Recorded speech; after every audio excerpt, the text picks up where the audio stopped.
theatricality and deception. Powerful agents to the uninitiated, but we are initiated. I'm super excited! There's an important consumer alert tonight about a popular cleaning product that may be infected with bacteria. Colgate-Palmolive has recalled nearly 5 million bottles of Fabuloso multi-purpose cleaner.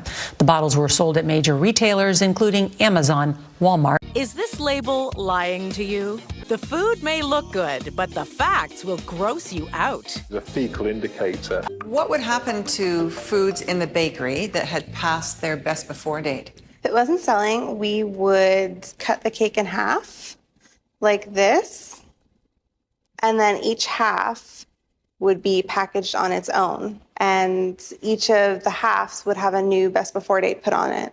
How long could those sit out for? They actually had stickers on them for about 2 more weeks. And then what would happen? After a couple of weeks, if it still hadn't sold, we would actually replace that sticker with the new one. So that's 2 additional weeks on top of the 2 weeks, on top of the weeks that it spent in the display case. Fruit tarts in the display case, we would take them and we would scrape off the fruit as it got older or less desirable looking or moldy. We would just retop it with new fruit. What did you do with meat that was past its best before date? Something like this, they would take the dip it in blood, just dabble it a little bit. You can see it looks a lot redder. We've got some marinated drumsticks here. Why is stuff marinated? Things get marinated, hide the odor, and if there are any dark spots or whatever, to mask that and then put it out for sale.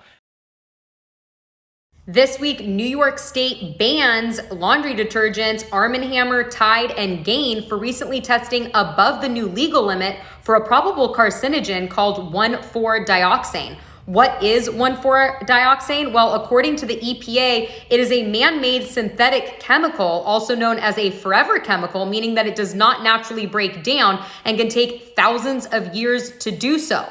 This chemical is commonly found in paint strippers, dyes, greases, antifreeze, aircraft fluid, and now we know laundry detergent. The CDC states that it can be harmful to the eyes, skin, lungs, kidneys, and can even cause cancer. Now, the thing is, the synthetic chemical is still in laundry detergents, but the ones that were banned tested above the new legal limit. In doing this research, I found terrifying information that this chemical is found in the tap water in 45 states across the nation, affecting over 90 million Americans. The California Department of Toxic Substances said it is concerned about the potential adverse impacts on Californians from exposure, especially children. This contamination is due to runoffs from solvent production, industrial spills, and discharges from municipal wastewater plants.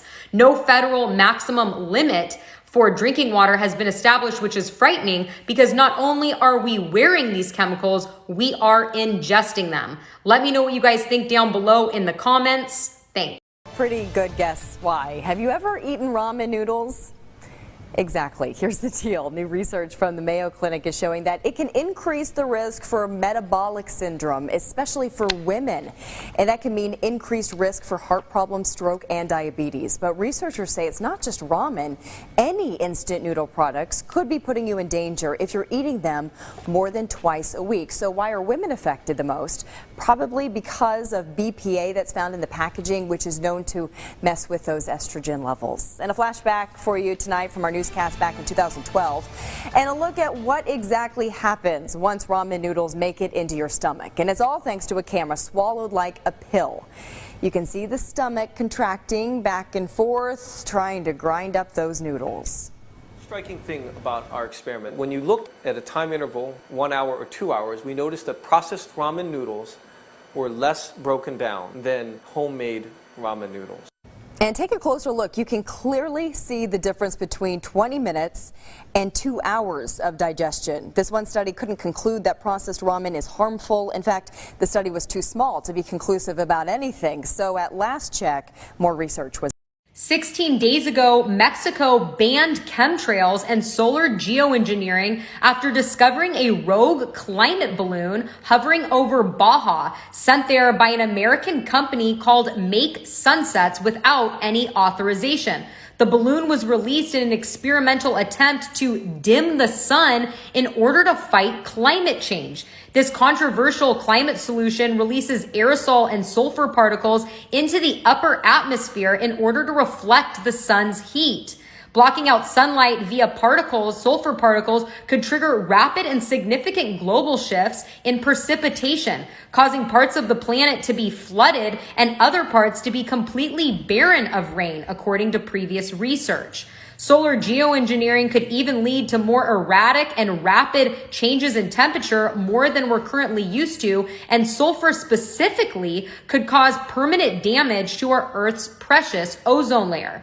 The Mexican ministry's press statement cites a United Nations ban on geoengineering that Mexico and nearly 200 other countries signed in 2010 because of its risks of dangerous climatic consequences. The United States, however, was not one of the countries to sign this moratorium. Fast forward to today, the Biden administration plans to fund geoengineering for the next 5 years. I find all of this extremely interesting since the narrative on chemtrails and geoengineering has historically always been that it is just a conspiracy theory. It's especially interesting after the whole world watched a climate balloon or a balloon of some sort go across the whole entire nation until it was finally shot down. It really makes you wonder. This is very interesting news and great news for Mexico and its citizens. Curious to hear what you think about all of this below.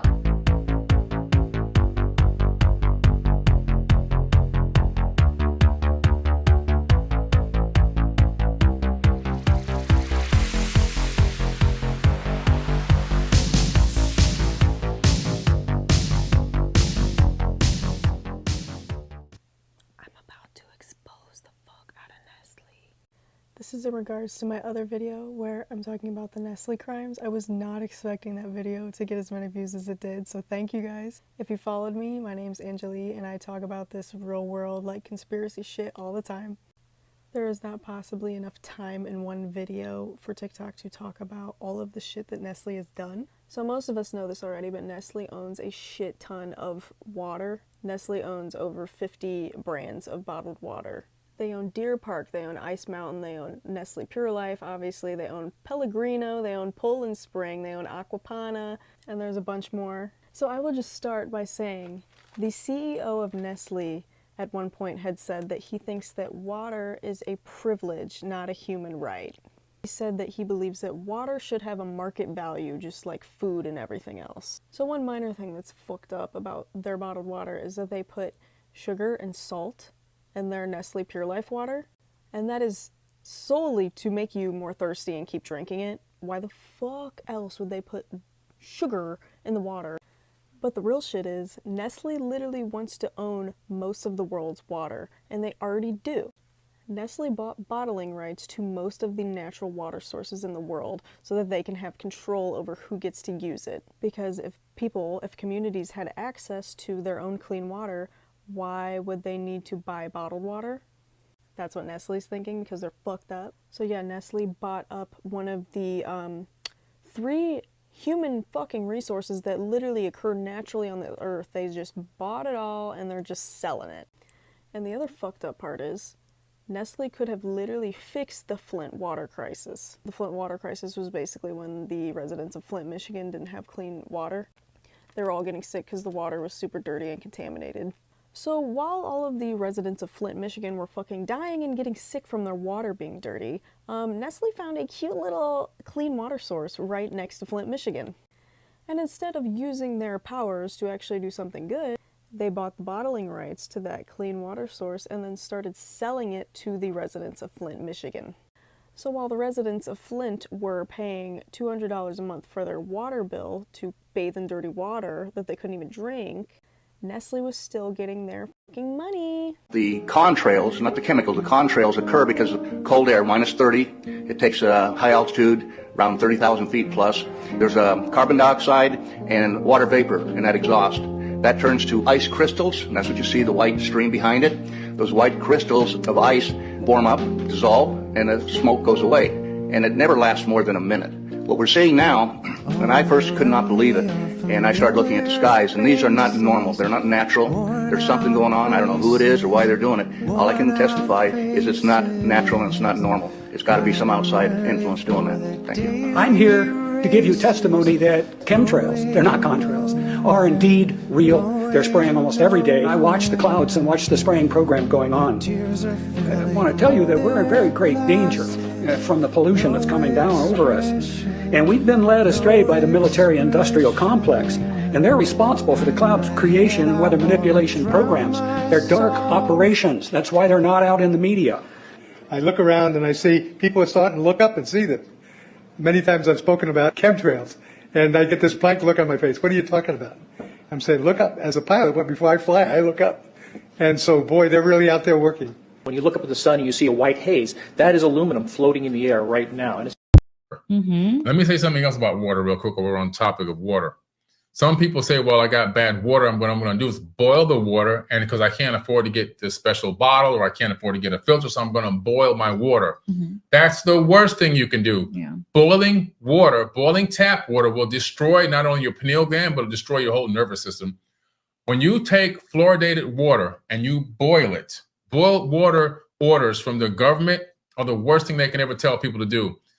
Fluoride, if you've ever done chemistry, and I was a master chemist in school, when you boil fluoridated water, the fluoride, now the molecules change into fluorine, which is a more potent, more toxic neurotoxin. Wow. So the more water you boil and drink, the more neurotoxins you put into your body. It's better just to drink the fluoride. You know what I'm saying? Once you boil it, you now have increased the fluoride because you've turned it into something called fluorine, which is more deadly for the human body and even the brain. So don't drink boiled water unless it's an absolute emergency. Yeah, that was something new I learned from you. That's super crazy.